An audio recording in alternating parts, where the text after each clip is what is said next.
बार कन्हैया जी भोजन कर रहे थे और लक्ष्मी जी उन्हें भोजन परोस रही थी, और जैसे ही पहला निवाला मुंह तक ले गए प्रभु और तुरंत ही वहां से उठकर भागे।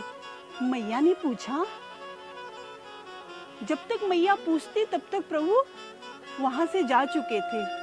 फिर थोड़ी देर बाद जब वापस आते हैं तो मैया पूछती हैं कि अरे प्रभु आप कहाँ चले गए थे?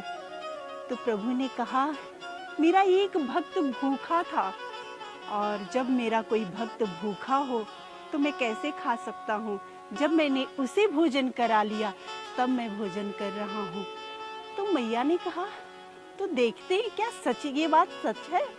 तो उन्होंने एक दिन 5 चींटियों को एक डिब्बे में बंद कर दिया और बंद करके प्रभु को भोजन परसा, और प्रभु बड़े आराम से भोजन करने लगे।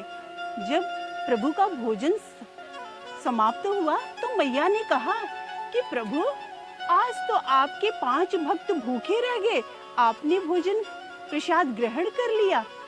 तो प्रभु ने कहा, ऐसा हो ही नहीं सकता। तो मैया ने कहा, अच्छा 1 मिनट मैं दिखाती हूँ।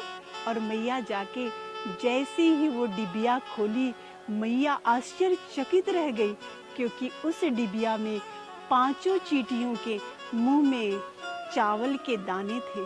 और जैसे ही उन्होंने देखा तो एकदम आश्चर्यचकित होकर प्रभु से कहा, प्रभु आपने ये सब कैसे किया और कब किया?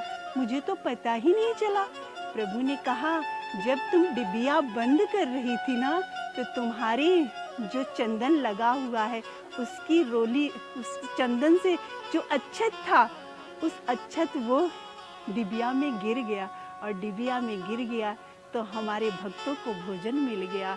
ऐसा हो ही नहीं सकता लक्ष्मी जी, देवी जी, ऐसा कभी हो ही नहीं सकता कि मेरा भक्त भूखा रहे और मैं भोजन कर लूं। ऐसे है हमारे कन्हैया। बोलिए कन्हैया लाल की जय।